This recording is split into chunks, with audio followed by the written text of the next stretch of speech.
आप देख रहे हैं केबीसी न्यूज़ में होमलेश आनंद। देखिए जिस तरह से बिहार की राजनीति अभी एक गर्माहट लेकर के चल रही है, उसी बीच पशुपति पारस जो राष्ट्रीय लोक जनशक्ति पार्टी है, उनके यहाँ से आज श्रवण अग्रवाल ने जो मुख्य प्रवक्ता है, उन्होंने प्रेस कॉन्फ्रेंस किया है और उन्होंने कहा है कि 14 अप्रैल को जो भीमराव अंबेडकर की जयंती है, उसको लेकर के पटना के बापू सभागार में हज़ारों की तादाद में कार्यकर्ता आएंगे और उनको सफल बनाएंगे। साथ ही साथ श्रवण अग्रवाल ने विपक्षियों पर भी निशाना साधा है और ख़ास तौर पर एनडीए को निशाना साधते हुए उन्होंने कहा है कि बिहार को बर्बाद करने में उनकी बहुत बड़ी भूमिका रही है।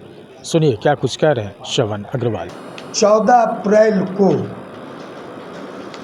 भारत रत्न, संविधान के रचयिता, संविधान के शिल्पकार, दलितों के मसीहा, दलितों को जिनका ईश्वर भी कहा जाता है। दलित लोग अपना, देश के दलित उनको अपना भगवान मानते हैं, गॉड मानते हैं। उनका जयंती है 14 अप्रैल। और हर साल जब हमारे नेता रामविलास पासवान जिंदा थे तो 14 अप्रैल को अंबेडकर साहब की जयंती दिल्ली, पटना में बड़ा समारोह करके बड़े धूमधाम से मनाते थे।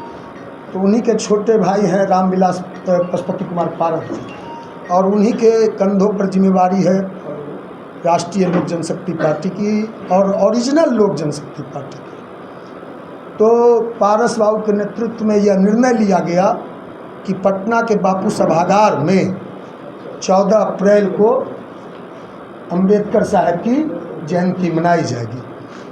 क्योंकि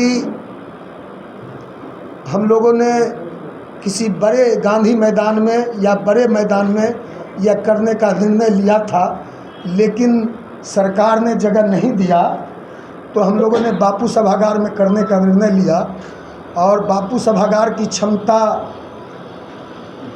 मात्र 6000 है, 5500-6000, लेकिन उस दिन 14 अप्रैल को पटना में 20,000 से ज़्यादा दलित सेना के और राष्ट्रीय लोक जनशक्ति पार्टी के कार्यकर्ता और नेता आएंगे, केवल बिहार से। महाजुटान होगा और महासंकल्प रैली इसका नाम दिया गया है। उस दिन हम लोग संकल्प लेंगे रामविलास पासवान जी के विचारधारा, रामविलास पासवान के सिद्धांत वाली, क्योंकि यह एनडीए सरकार रामविलास पासवान के विचारधारा से भटक गई। यह एनडीए सरकार रामविलास पासवान का जो सिद्धांत था, जो इशू रामविलास पासवान ने उठाया था, जो इशू सेट किया था, जो दलितों के लिए, पिछड़ों के लिए, शोषितों के लिए, वंचितों के लिए जो सब्जेक्ट रामविलास पासवान जी छोड़ के इस दुनिया से चले गए, उस सब्जेक्ट से ये एनडीए सरकार भटक गई है। तो जननायक कर्पूरी ठाकुर कहते थे, वोट का राज मतलब छोट का राज। तो हम लोग उस दिन संकल्प लेंगे कि 2025 जो इस वर्ष में बिहार में विधानसभा का चुनाव होना है, तो हम छोट का राज स्थापित करेंगे। और यह दलित विरोधी, यह सरकार पूरी तरह से दलित विरोधी है। हमारे नेता पारस बाबू ने भी कहा है कि यह नीतीश कुमार जी के नेतृत्व में जो सरकार चल रही है, यह दलित विरोधी है, यह वंचित विरोधी है, यह अंबेडकर साहब के विचारों की विरोधी सरकार है, यह संविधान विरोधी सरकार है। क्योंकि इस सरकार में जितने भी काम हो रहे हैं वह असंवैधानिक काम हो रहे हैं। जो दलितों को संवैधानिक हक और अधिकार दिया गया, उनसे उनका हक और अधिकार छीना जा रहा है। संविधान की मूल भावना को यह सरकार उस पर हमला कर रही है। मात्र होली से अब तक लेकर 1 दर्जन से ज़्यादा पासवानों की, दलितों की नहीं, केवल पासवानों की हत्या हो गई।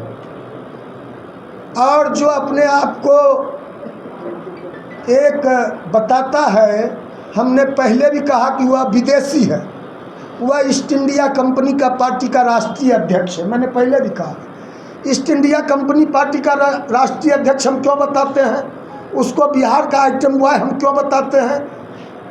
इस मायने में बताते हैं कि ईस्ट इंडिया कंपनी पार्टी का क्या काम था, वह भारत में क्यों आई थी। वो आई थी कि भारतीयों में देश में फूट डालो और राज करो और अपना राज स्थापित किए। तो ये ईस्ट इंडिया कंपनी पार्टी का राष्ट्रीय अध्यक्ष परिवार को तोड़ा, दल को तोड़ा, रामविलास पासवान के सपनों को तोड़ा, रामविलास पासवान के विचारधारा को तोड़ा। अपने चाचा, वह चाचा जिसके गोद में चिराग पासवान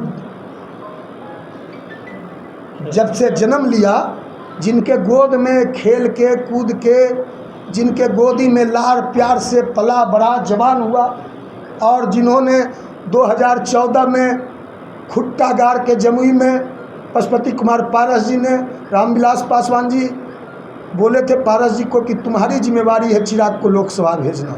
तो पारस बाबू ने अपने राम के आदेश को माना और वहाँ खुट्टा गाड़ के जमुई में 2014 में इसको जिताकर लोकसभा भेजा।